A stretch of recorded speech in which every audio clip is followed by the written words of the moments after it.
Wait, how do I not know this story?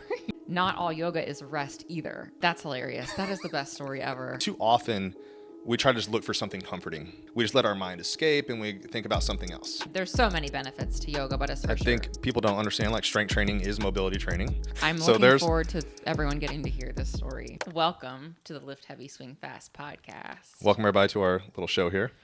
Episode 3, Season 2.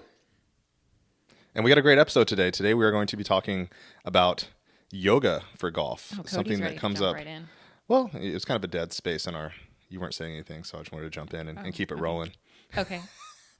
Dead space is not allowed. No, not in this podcast. Okay, sorry, but what are we talking about We're getting today? down to business.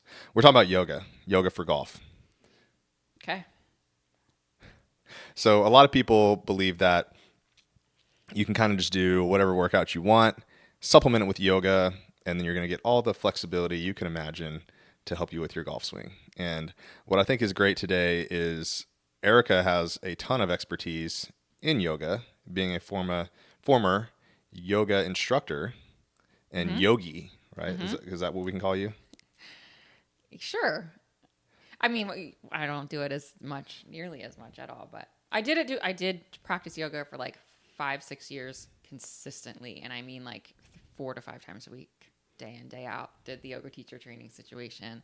I'm certainly not a guru by any means, or will I label myself as such, but like I've went through the practice and did the things. There's also just a lot of yoga. We'll talk about this. There's so many different modalities and different types of yoga beyond what I even know. But we are bringing this topic up because I think not just in the golf fitness space, but just in the fitness space at large, I feel like the answer to people's mobility, flexibility problems is to just start to go to a yoga class. Mm-hmm. We've heard that for years. We still hear it to this day.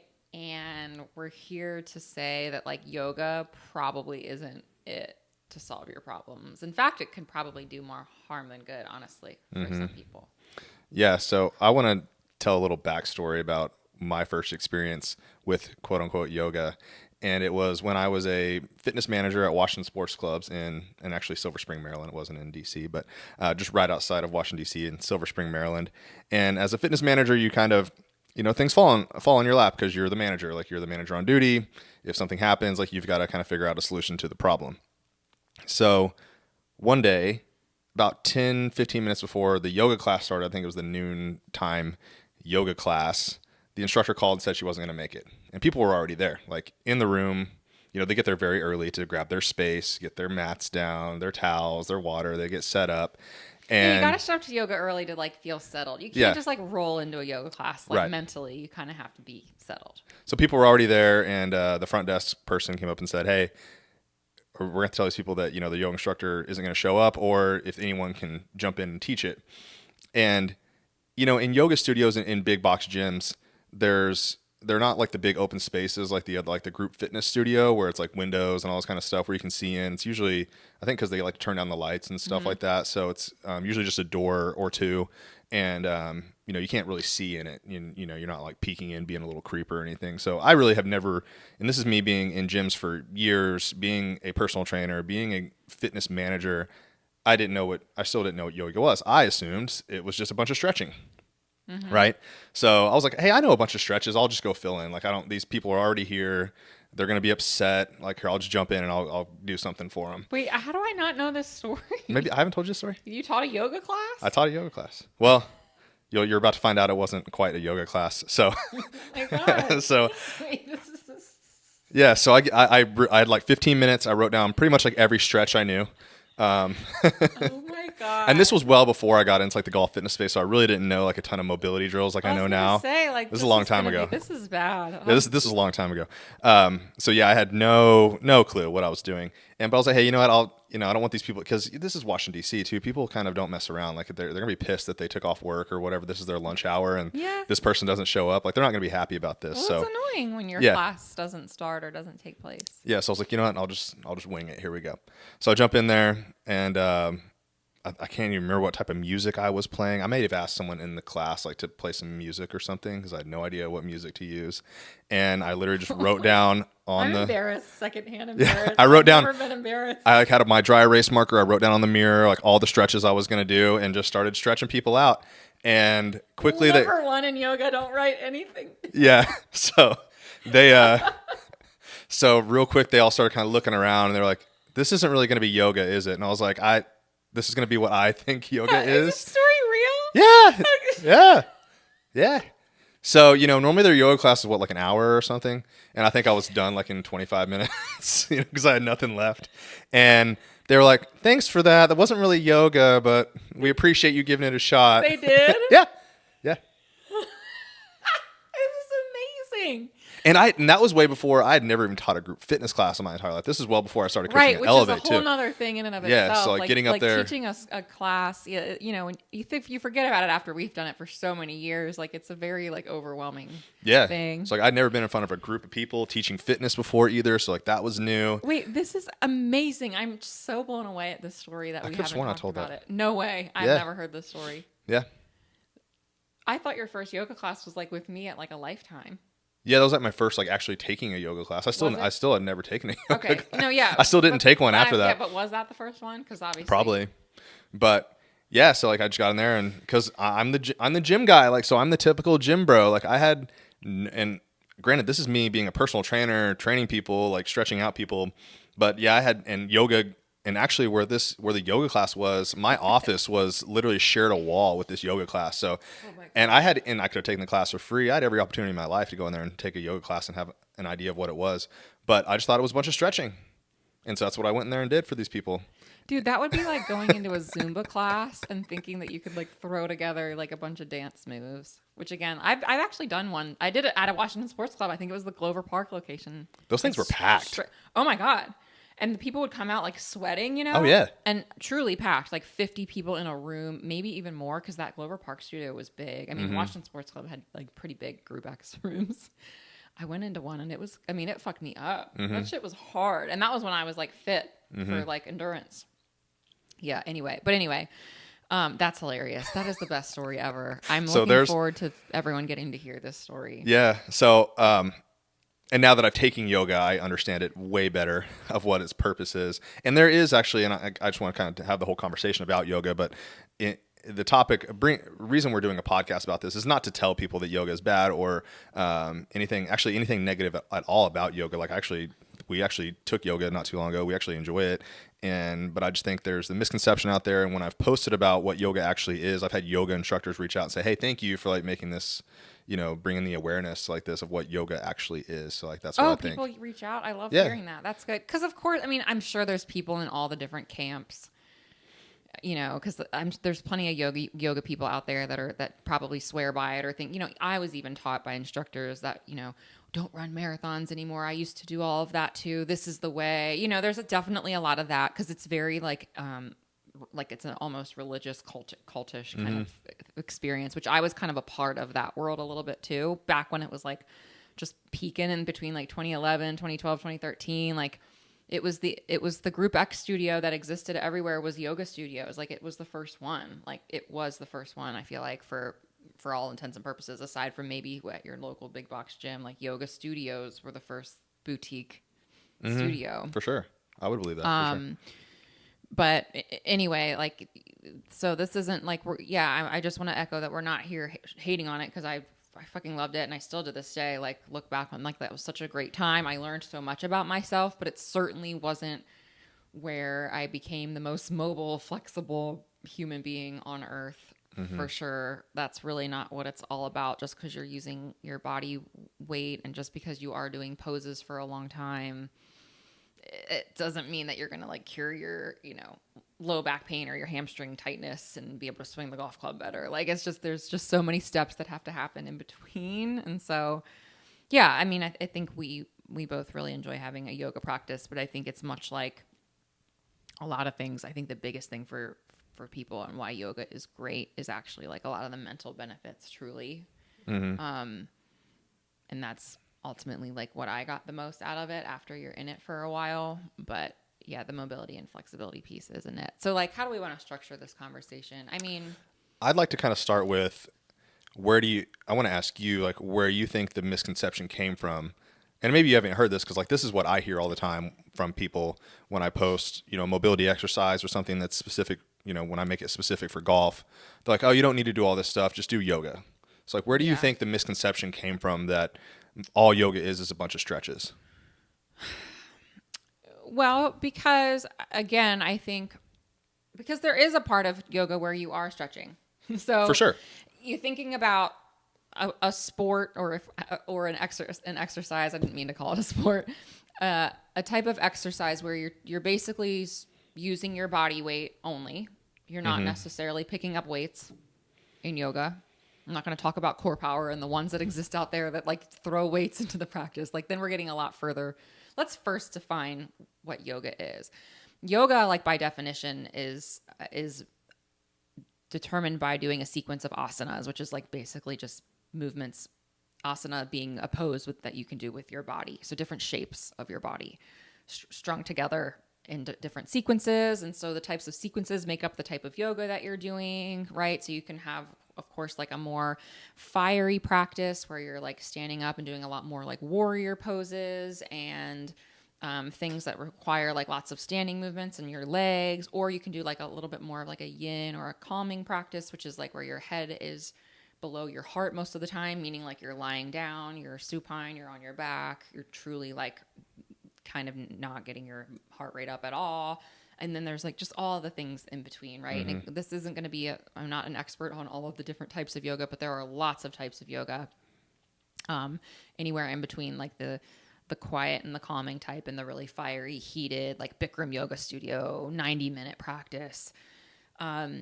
So again, there are varying degrees, and some you're doing a lot more like static stretching than others. But the thing about it is, and I think where the misconception came from as far as like yoga being stretches is one, you are using your body weight. There is a stretching component in yoga. But it's just such a small piece of it. And I think because we're using things like straps and blocks that assist to go into like deeper stretching, like the focal point tends to be that. But what we're forgetting is that you're doing a lot of the repetitive same movements every single time. And so what you're going to get after doing yoga, even consistently, you absolutely can get more mobile and more flexible in those specific poses that you're doing day in and day out. But there's also going to be a point where, like, again, you start anything new for a few weeks where you're kind of like gonna plateau. You're not going to get yourself much further because you're in a group class, you're not getting one-on-one attention. So it's just kind of that whole group class thing. But two, people are in that class and they're doing the same seated forward fold and you're stretching out your hamstrings and you're not necessarily like taking it to where you think that you could go or where you could push or pushing yourself each time, or you're really just doing the same 2 stretches every single time. That's not going to change like your whole mobility profile of your body. Right.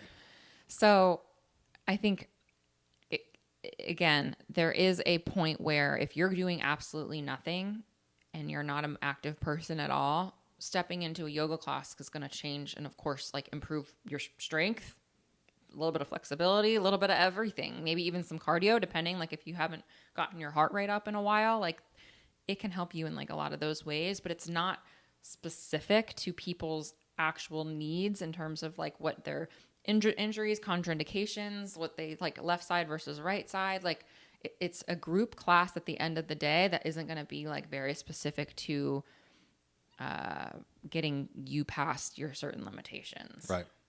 So that's, I think, where like we're getting lost in, I'm stretching and I'm doing mobility, but like you're doing a small fraction of like what weightlifting and periodization of different mobility drills throughout the whole year is like actually going to get you. Right. And most people have, if you're going to a yoga class, it also means you have access to go to a gym too. And well, not necessarily. You could go just to a yoga class, but if you have the means to go to a yoga class, you can also have the means to go to a gym. But yeah, like Eric's talking about, you can only challenge your body with body weight so far. And we just have, there's so many other options out there, you know, like maybe you're using a wall, maybe it's a foam roller against a wall to add more rotation. Maybe it's using bands, maybe it's using cable machines. I mean, just weights, free weights in general can help you with your mobility. And, you know, yoga doesn't really do a lot of that. But again, like not saying it's bad or anything, but once you get to a certain point, you need to, you know, overload your body to like gain that strength through that entire range of motion that yoga won't quite do as well. Well, let's talk about the other side of that too, because, you know, people are going to hear this and say, well, you just said like you can get more mobile and more flexible. And like, again, like, yes, you can. However, after a while, when you're going to, especially because in yoga, you're typically going to the same studio or the same couple teachers or the same gym. So you're going to be doing the same style of yoga, generally speaking. That's 99% of people that are practicing yoga. Those movements that you're going to be doing time and time again, if all you're working on is like, let's take pigeon pose, which I think a lot of people know, where you're, or a modified pigeon pose, even when you're lying on your back and you're crossing your ankle over your flexed foot over your thigh, either lying on your back, that's like a less intense version, or people that are kind of like sitting on their front leg, bending over their front leg, doing pigeon pose to open up your, the outside of like your, basically stretch your IT band out and open up your hips. That's something that a lot of yoga practices do at the end of like a, 60-minute class. That's how you're like cooling the body down. You're all warmed up. So you're like doing like that deep stretching. That's 60 seconds of stretching, or even 2 minutes of stretching on each side throughout the whole week. If that's all you're really doing, what right. it's again, you're only going to be able to go so far with that. And the other side of that is, what's the counter stretch to that? There's a big gap in yoga, I think, with, you're doing forward folds and you're doing upward facing dog, like over and over and over again, where you're not actually getting the what's it called, where you're like doing the opposite, like push pull, but like the other side of it antagonist? The antagonist, like muscle group, but in terms of like stretching. So what I mean is, like, maybe we're opening up our front body like a ton, but you're not getting your back body a lot, or maybe and I think for yoga, like it's all about like, let's open up the hips. What if your hips are really mobile and you actually need to strengthen your glutes and be able to like not be so wiggly and like you're actually in pain in your hips because you're hypermobile? Like, are you strengthening that? So that's what I mean when I'm saying like you can be getting really good at like one movement, but sometimes it's at what cost, where you're like doing it too much. I've known people that have had pretty bad shoulder injuries that have needed surgery after doing like so many upward facing, downward facing dogs and chaturanga, what we call it, like the little yoga push up, because they don't necessarily have the strength to be doing that many reps, because you're doing it so much in a power yoga class that you're kind of missing out on the opportunity to like actually have stability in your shoulders and strength in your chest and your upper body to like hold those poses. And instead you're just like dumping into your joints too much. And we don't want that. Yeah. So I think that's where what we do and what you're always getting at when it comes to talking about this kind of stuff is like, sure, we can get wiggly and move our joints all around and think that that's like doing ourselves a service, but we're actually like not learning stability and mobility is all about being able to control in certain ranges of motion and have strength in certain ranges of motion. Right. And yoga's just lacking that. Yeah. I mean, a lot of people, well, I think certain hypermobile people always are kind of attracted to doing yoga because it kind of fits their body type already, right? So like a lot of us go towards things that we're already going to be pretty good at, and that can be a whole nother conversation. But yeah, just because you can get into a certain position or range of motion doesn't mean you actually should, because if you don't have any strength through that range of motion, that's only going to cause some problems. Like there was a video of this girl I saw the other day doing a leg press, and she could literally, I think almost her legs were wide or on the leg press, and she could literally like bring her knees like down past her body. It was insane. And it was like, okay, well, you're just kind of, just because you can do that doesn't mean you really should. Right. She should probably be stopping like her 80% down. Yeah. She was like, I'm tired of seeing people do like these half like leg presses or something, and she does this crazy thing. It's like, okay, like that's a cool little trick that you can do, but I would be willing to bet like if you load that up and keep doing that over time, that might cause some serious problems. So same thing like with, not necessarily the same thing, but it is in yoga, like you can do, because you can do all this cool stuff, doesn't would see necessarily it mean you all the should. time. Totally. Like getting into a deep yogic squat, you could see people that could just sit there forever, and it's because they're dumping into their joints. They're not using their muscles. Like, and so Yeah. I would lift people all the time. I would sit like they're in like a lunge, and you could kind of just see them dumping into their knee. When I say what I mean when I say that is just they're not using their muscles. They're just hanging out. Mm-hmm. Like make them stand up one extra inch or two where they're actually feeling something in their Right. body. Like that's where they're feeling it. And again, like it's kind of like any group exercise class when it comes to like having a good instructor that can maybe give you those cues, but still even a great instructor, if there's 30 bodies, 20 bodies in the room, like there's a lot going on. You can't get that personal attention. And so sure, you're doing 60 seconds twice a week of some hip openers and some spinal twists. Like again, that'll get you like a little bit if you haven't been doing anything, but then what? Like, are you really working on being strong in those positions? Is it really alleviating your pain? Maybe temporarily, but then you start to have pain elsewhere because you're overdoing it in some other movements because you're kind of doing this again, the same. It's pretty repetitive. Like yoga is really, really repetitive, which takes it into why it's so great. Because I don't want this to be about why yoga isn't great, but there is ways to measure progress in yoga when you start to be able to do certain sequences and movements better, and you can compare week after week. Oh, I'm starting to I'm feeling less fatigued, or I'm less sore, or I am opening my hips up a little bit more, or whatever. Again, those things are really, really great, but it's just such a small fraction of I think the strength component that mobility requires, which maybe you can talk about a little bit more, but that's like where you're going to be missing out the most if you're just sticking to yoga and relying on that. Yeah. And I think my just biggest thing is people want to just stick with doing, and I hate to always pick on bodybuilding, but it's just the easiest thing to talk about. But, they talk about, maybe you get tight from bodybuilding. So just counteract it with yoga. And it's like, okay, that's not really going to be it, because like you just alluded to, it's not going to build you that strength through that entire range of motion that you need in life. And especially when we're talking about the golf swing. Totally. But with that being said, I mean, there are quite a few pros to doing yoga, so maybe we kind of mix this up and go back and forth on the pros and cons. And well, yeah, I've already stated a couple, right? I think number one, if you're doing nothing for, as far as here's where I feel yoga and why people think that they're feeling better from doing yoga is because they're replacing yoga with maybe doing something more intense and hard, and so it's getting that person that's doing too much to scale it back. So maybe if you are a runner and you're running 6 days a week, maybe if you are a bodybuilder and you're training 6 days, 7 days a week, needing to lift heavy, or you just have to go into the gym and crush your body. Sometimes just the act of subbing in, it's like when we tell people to just start to eat more protein and not tell them to cut the other things, it naturally makes them feel better. And so they're like, well, yoga made me feel better. And so it's sure, kind of it did, but it's really you're pulling back on the other thing and you're giving your body a little bit of a rest. So that would be where I would say is one benefit, but I'm going to also have a part B to that. And that is not all yoga is rest either. And I definitely, I know that we took one when I wasn't really prepared. Right? We had taken a few classes that were, and they're hard as fuck. They were easier. And then we took one that was harder and I wasn't quite ready for it. Cause my mind was, oh, this is how it's been. This is kind of how it is. And it was much I guess faster pace or totally, and all of the things. We had to work and I was sweaty and it was hard. So don't let me tell you, oh, just because you're subbing in 90 minutes of hot yoga is that's your rest day. I used to be that person. I get it.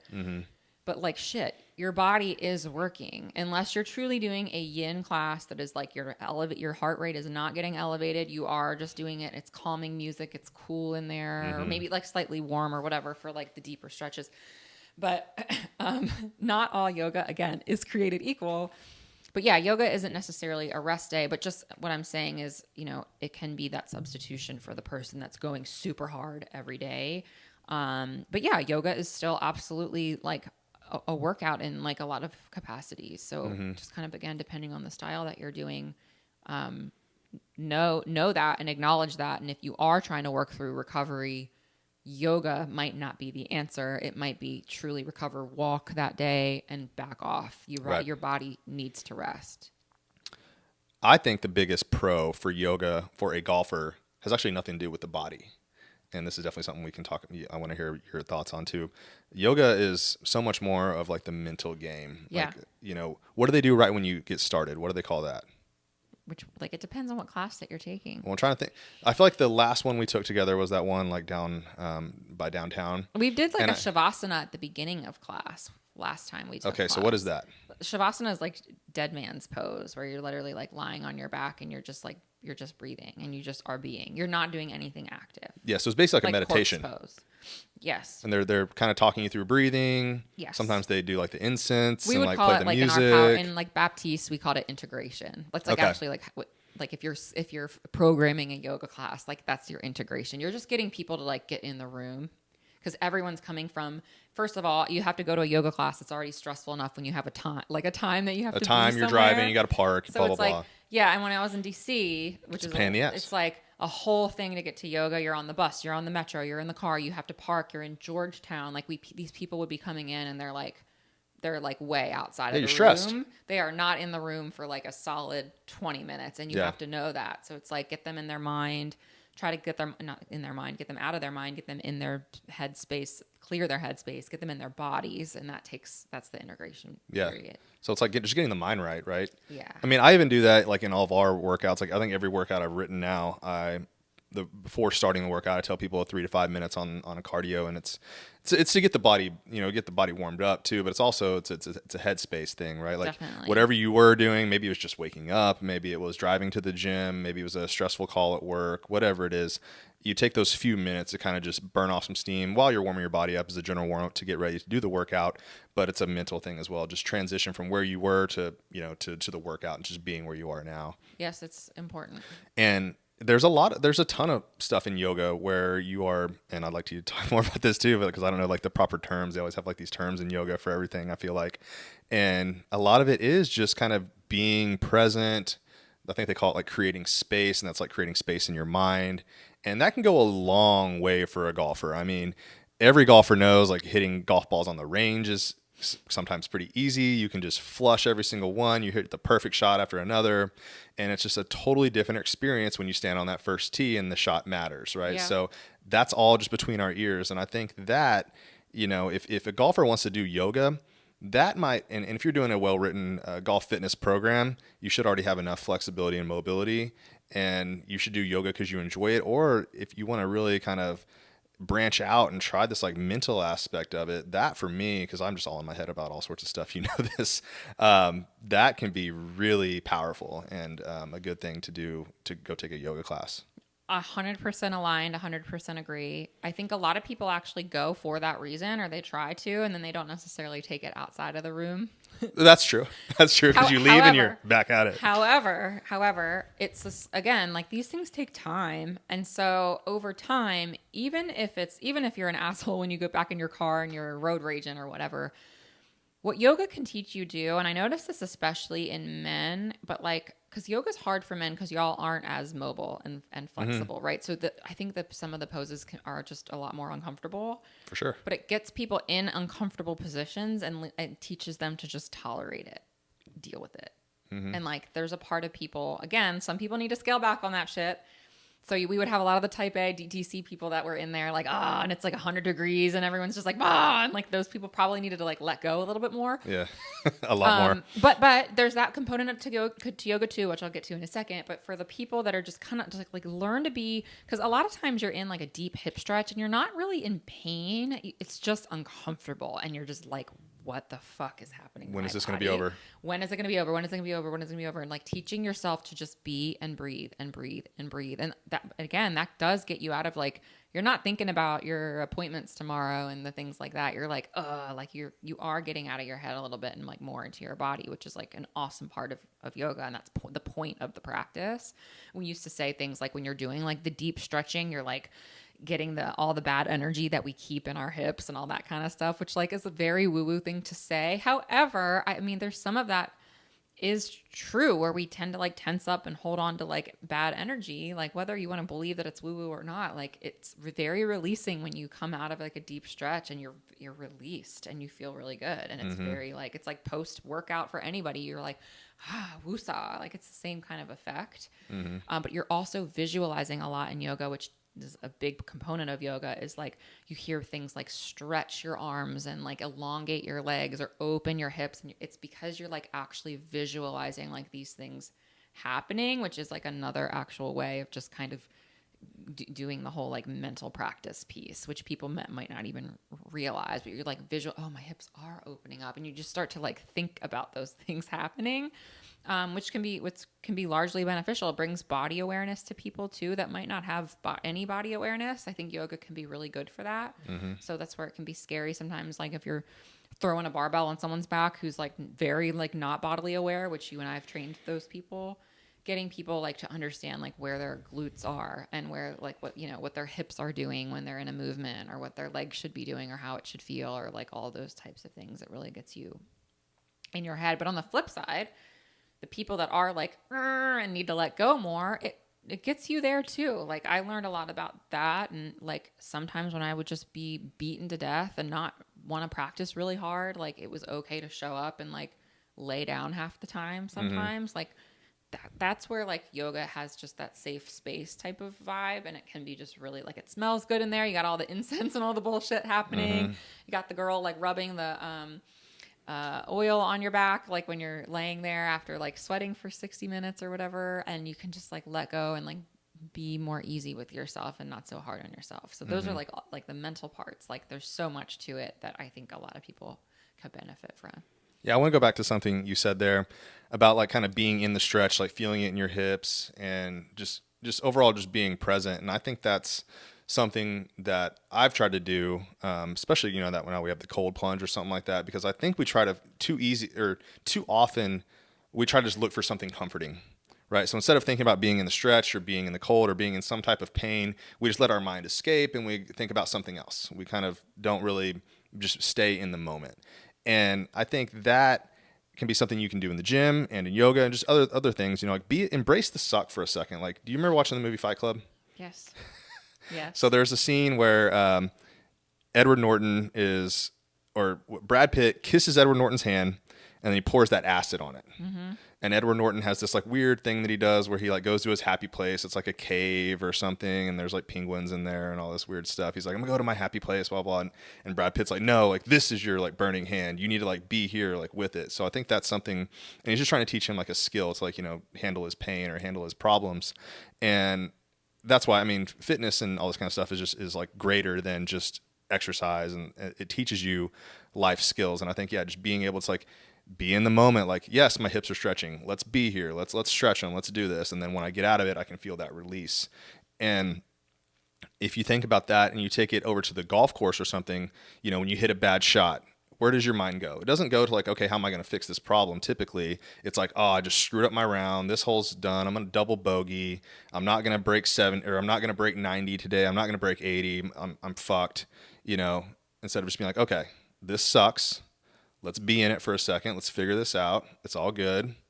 Do the thing. And maybe I kind of went off on a little tangent there and kind of went a little too far, but I think, fitness and yoga and all this kind of stuff, like being present, can do a lot of things for you. No, I was going to bring up the analogy to like the cold plunge in general, either at some point in this conversation. I knew it was going to come up, but I just kind of feel like yoga is the cold plunge of today. Like, where people just, well, cold plunging does this and cold plunging does that. And it's like, honestly, like, I don't think it does that much stuff physically to my body, but like it's fucking hard, and it's probably 99.9% mental toughness than anything else. And I find that like yoga actually ends up being, that's what the majority of yoga really is for people. Especially for me, like when we're sitting there doing some of those poses and I am kind of dying and I look around and I'm like the only one like really struggling sometimes, or it appears that I'm the only one struggling. And you just want it to be over with, but it's like, no, hang on, let me figure this out. Let me just hold this for a little bit longer. And that's what I've kind of learned to, the cold plunges just really kind of taught me, just embrace the suck. Like, this sucks. There's no escaping this. Like unless you get out, there is escaping it. You can just get out, but then you kind of failed. Like I said, I was going to get in here for 3 minutes. Let's suck it up. This is going to hurt. If I'm in this pose that hurts the front of my hip, but it's not, I can tell the difference between something stretching and hurting or something actually hurting and causing me a problem. I can tell the difference in that. And most people should be able to figure that out. Like, okay, this is a bad pain, or this is just a pain that I can that I need to suck it up a little bit. And it goes a long way. Yes, it does. In everything, like you'll notice, like, I mean, now that I'll be cold outside for a minute, and I don't want this to be like a cold plunge thing, but I'll just be cold or I'll be uncomfortable. It's like, you know what? I can suck this up for a few minutes. Yes. It's not that big a deal. Yes, totally. Yeah. And so I find that yoga tends to be, definitely tends to be that. And again, people might go into yoga for one reason, but then they maybe come out with it for another reason, which is how we end up doing a lot of things physical. Same thing with the gym. People might show up for, I want to look a certain way. And then they end up maybe getting a lot more of like the mental benefits out of it, or understanding that it helps them relieve stress or what have you. And so, yeah, I mean, those are kind of my last notes on why I think yoga, there's so many benefits to yoga, but as far as like the original point of this conversation, is it going to cure your mobility ailments? Maybe we should kind of like wrap up with that and talk about how to actually attack mobility. Oh yeah, actually, I should tell people what to do. Yeah. And what our recommendations are, because like, I know I've told this story on our podcast before. I wasn't that mobile. I was okay. I mean, I was never terrible, but nothing like weightlifting changed like my actual mobility. Yeah, I think people don't understand, like, strength training is mobility training. Yeah. There are different movements that we would call mobility exercises, and different ones you would call, strength training exercises, but they should kind of overlap more than they should be really separate from each other.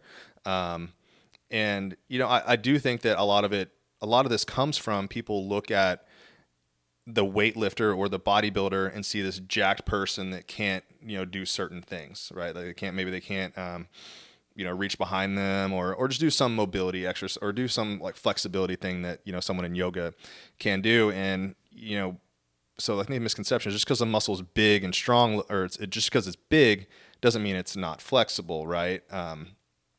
Bodybuilders, as big as they are, their muscles are like elastic and pliable. The only time they run into a problem is when you see one that's so big, like their soft tissue like interferes with each other, like creates a traffic jam, like someone's like bicep and pecs. And I've talked about this all the time. But so I think that's where the misconception gets, is that people get so big, but most people are never going to be coming close to getting that big. It's never going to be that type of problem.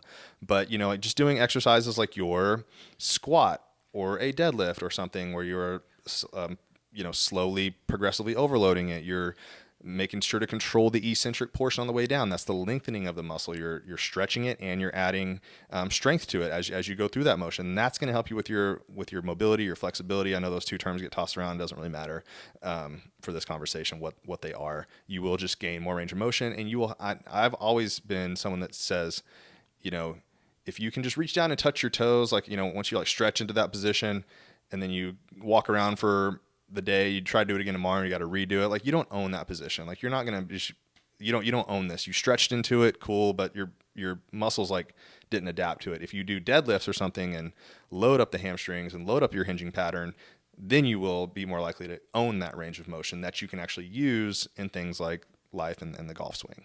100%.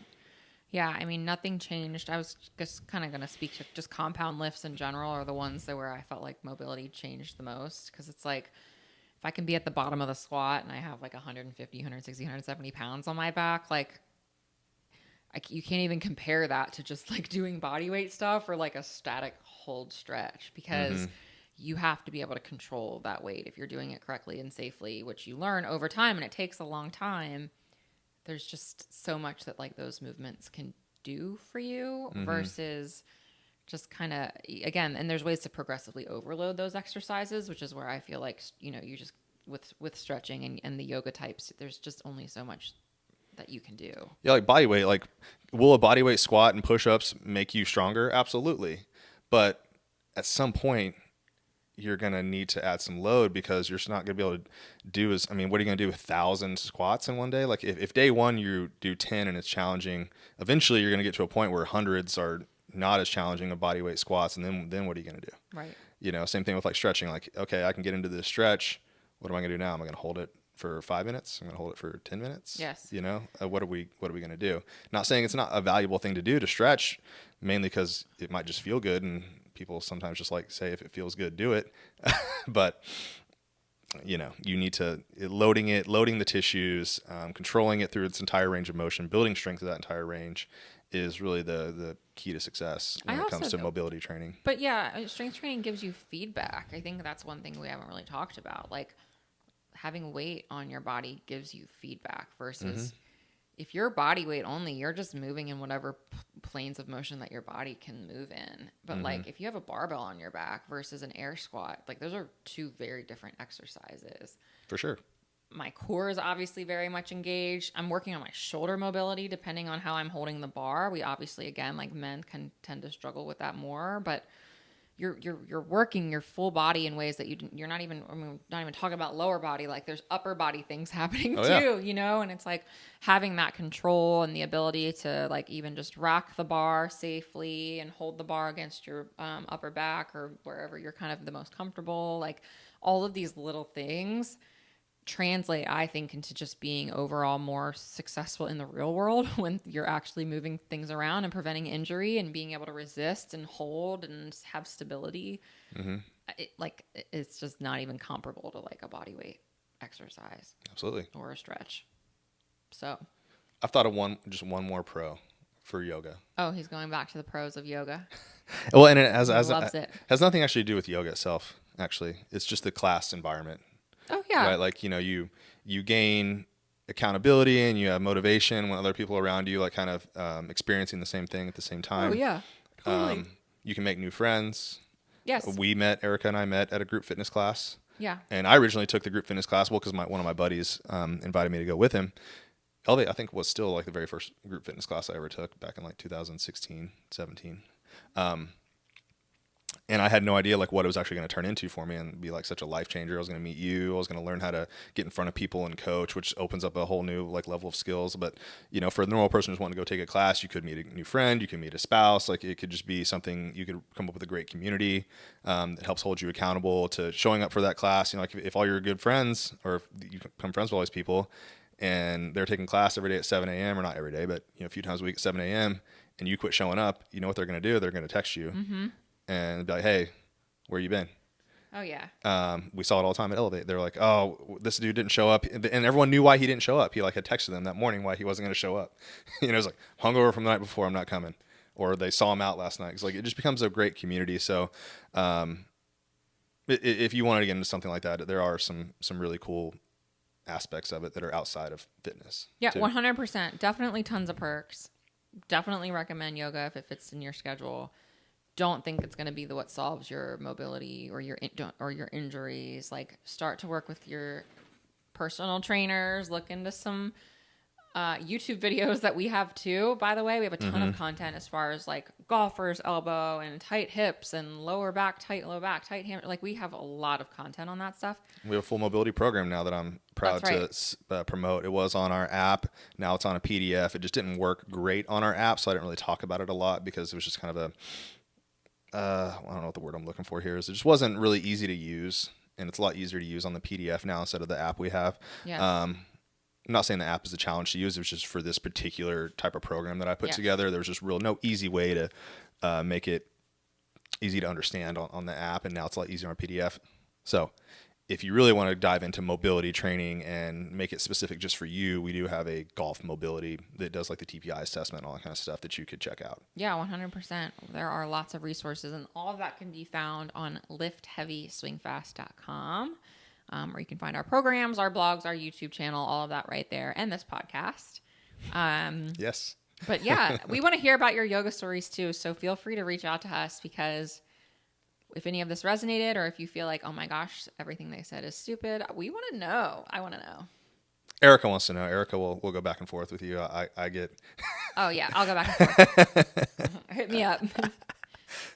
And with that. Thank you all so much. Bye. Bye.